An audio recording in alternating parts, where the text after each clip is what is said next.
Salve, galera! Bom, estou aqui direto de São Paulo, capital, e estou trazendo para vocês hoje o estudo de caso que caiu na última prova do TRT4 do Rio Grande do Sul. Bom, eu trago para vocês alguns detalhes. Eu confesso que eu fiz a prova. Eu estive em Santa Catarina, maravilhosa terra, por sinal, e aproveitei para descansar um pouco, né? Depois da prova, obviamente, porque, como vocês já sabem, sempre traz aquela tensão, aquele sentimento.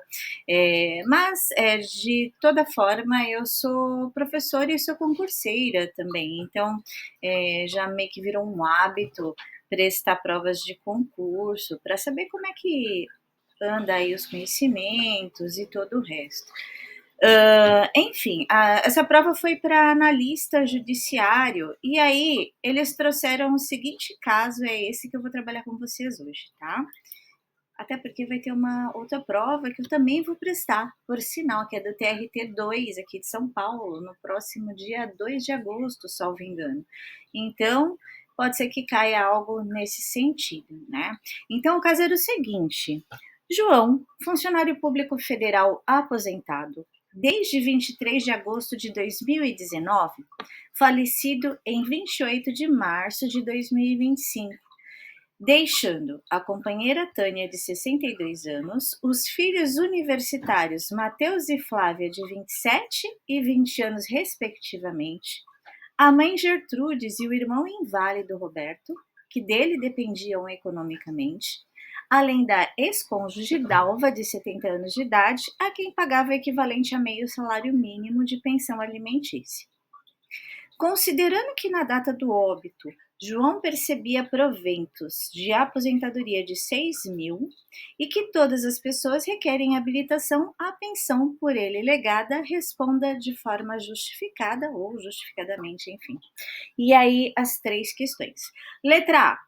Quem fará jus à pensão por morte instituída pelo falecido? Letra B. Qual o valor total do benefício e qual o valor devido aos beneficiários? E letra C. Qual o regime de previdência deve ser dirigida à solicitação do benefício? Bom, é o seguinte. A priori, para aqueles que estudaram, e estou certa de quem presta concurso, sempre estuda, sempre está estudando, né? Aqui nós deveríamos aplicar algumas regras da Previdência, né? E aí nós temos o direito previdenciário que vem para explicar algumas questões. Eu vou primeiramente falar a respeito dessas regras, desse direito previdenciário e depois a aplicação do mesmo, tá? Bom, a primeira coisa que a gente precisa entender aqui é que nós temos uma classificação de dependência, né, dos beneficiários. Então, em relação a essa classificação de dependência, nós temos três delas, tá? Na primeira classe, nós temos a família da propaganda de Doriana, né, vamos dizer assim, que é o papai, mamãe e filhinho, ok? Aqui, quando eu falo de cônjuge, também pode ser a união estável, que é o companheiro, que é cônjuge da mesma forma, só muda o regime, ok? Então, o cônjuge é o companheiro e filhos. Esses filhos também há de se ressaltar que eles não precisam ser necessariamente biológicos, uma vez que eles podem também ser adotados, legalmente falando, né? E pode ser o enteado também, ok? Maravilha. Então, aqui uma questão importante, eu deixei aí anotado para vocês podem perceber ali, ó, o filho não pode ser emancipado, e aí a gente está falando daquele maior de 16, né, quando ele é emancipado por um motivo ou outro. Ok, não vamos entrar nesse mérito agora, tá? Bom, aqui, turma, não importa a idade do filho, se ocorrerem esses seguintes casos: invalidez para o trabalho, com deficiência intelectual, mental ou grave. Em qualquer um desses casos, o filho vai ter direito, tá? Não importa a idade. É importante também dizer a vocês que, nesse caso da primeira classe, os dependentes, eles concorrem de forma igual. Tá? Então, não há diferença entre eles. Então, primeira classe, não há diferença entre eles. Aqui também, eu deixei anotado para vocês que a dependência ela é presumida, tudo bem? O que quer dizer isso, gente, presumida? Não precisa comprovar, tá? Tá ali, é fato, é presumido, tá? Todos os demais, ou seja, segunda e terceira classe, aí precisa. Segunda classe, os pais do falecido.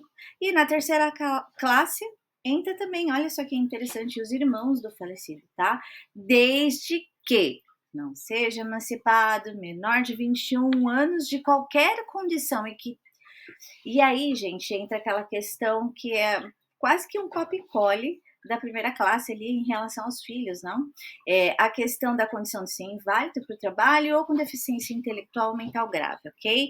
Então, resumindo, primeira classe, papai, mamãe, filhinho. Segunda classe, os pais. Terceira classe, os irmãos. Ok?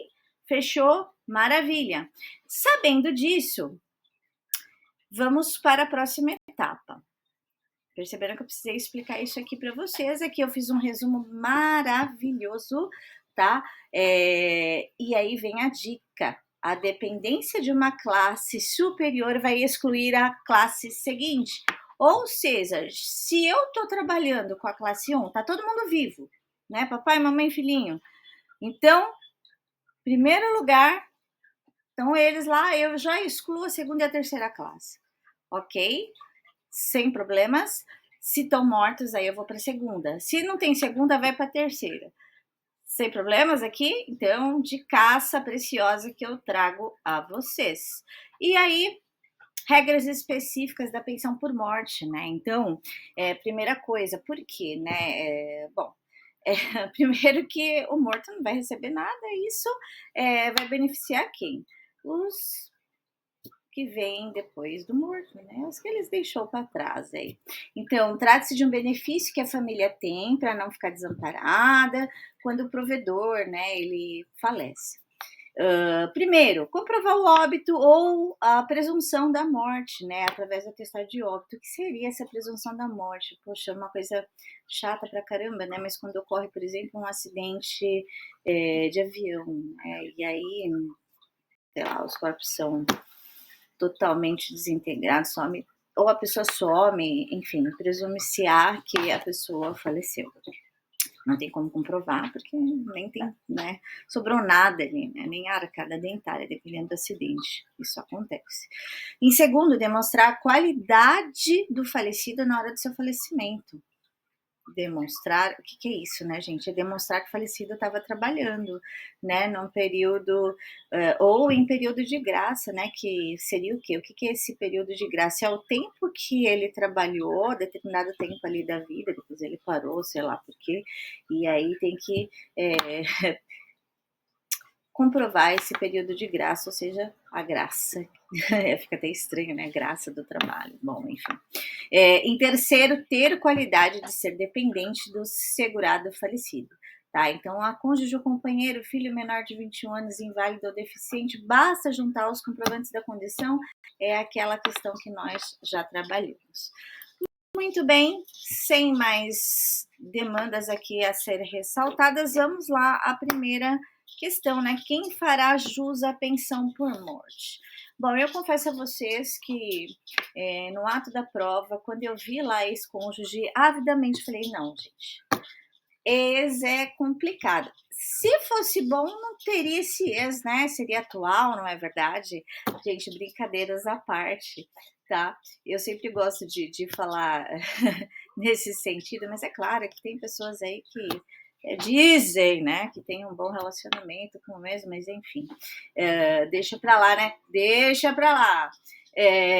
Então, a questão do quem fará jus à pensão por morte, quando eu fui fazer a prova lá, semana passada, pensei logo de cara, ex não entra, cara, ex não entra. Mas aí tem aquela situação de que ela já recebia pensão antes.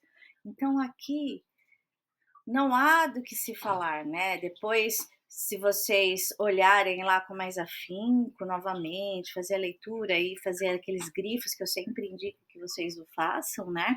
Vocês vão perceber que como ela já recebia a pensão antes, e aí nós temos o artigo 17 do decreto 3048, que é um regulamento da Previdência de 6 de maio de 99, que ele fala, né, lá no seu primeiro inciso, que para cônjuge pelo divórcio ou pela separação judicial ou de fato, enquanto não lhe for assegurada a prestação de alimentos pela anulação do casamento, pelo óbito ou por sentença judicial transitada em julgada, né? Então, aí entra a ex-cônjuge Dalva, porque ela já recebia a pensão antes do falecimento. E aí, gente, olha só que interessante. Como ela foi um dia, né, a oficial, a cônjuge, ela entra lá com os dependentes de primeira classe, tá? Então, ela entra junto com a companheira Tânia e com a filha Flávia, por quê? Menor de 21 anos. O outro filho, ele não entra, porque ele já tinha os seus 27 anos, perceberam? Então, aqui nós temos 3 dependentes. Tânia, que é a companheira oficial, Flávia, menor no caso da idade da Previdência, tá, gente? Não é que ela é menor de idade, não, porque ela já tinha lá os 20 anos, mas menor de 21.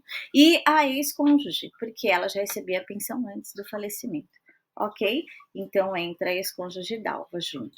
O que nós temos aqui, então, pessoal? Nós temos uma questão capciosa, né? Então, tem que tomar cuidado com isso. Então, a resposta que já foi dada são os 3.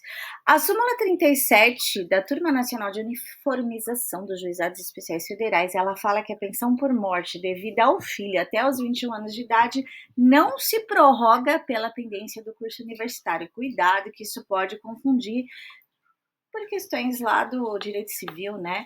Do filho, que ele estuda, e ele pode estudar até os 30 e poucos anos, e aí entendimento é sempre que deve se ajudar, e enfim. Letra B, qual o valor total do benefício, qual o valor devido aos beneficiários? Então, nós sabemos que são 3 dependentes, sendo todos de primeira classe, portanto, o benefício vai ser dividido em 3 partes iguais, ou seja, 3 partes, 1/3 para cada um, tá? A dica aqui, ó, para quem é péssimo de matemática como eu, 80% de 6 mil era o que ele recebia, a gente pode pegar 8 vezes 6, olha que interessante, né? De 80% vai dar 48, por isso 4.800, já que a gente está falando de 100. Então, o valor da pensão por morte vai corresponder a 80% do valor da aposentadoria que ele já recebia, que era os 6 mil. Então, 80% de 6 mil, 4.800, daí é só dividir por 3, vai dar 1.600 para cada beneficiário, ok? Então, aqui fica mais fácil. Eu achei legal colocar isso para vocês, porque eu sei que muita gente tem tanta dificuldade quanto eu, né? Principalmente o pessoal aí das linguagens, da área do direito aí. Letra C, né? Para finalizar aqui, qual regime de previdência deve ser dirigida à solicitação do benefício? Queridos, o artigo 6º, disposto no parágrafo 14, lá do artigo 37 da Constituição Federal, não se aplica a aposentadorias concedidas pelo regime geral de previdência social até a data da entrada em vigor da emenda constitucional. Então, veio a emenda constitucional e ela diz que o empregado público é do regime geral do INSS, então cuidado, tá? Então, essa daí eu acertei, tá, gente? Eu acho que a maioria deve ter acertado, né? Quem estudou um pouquinho. Então, o regime geral da previdência social que deve ser feita ao INSS, como todo e qualquer mortal. Queridos, espero tê-los ajudado aí com as dicas que eu trouxe do estudo de caso e vamos nos preparando aí para a próxima prova do TRT2, né, de São Paulo. Obrigada, bom dia e até breve.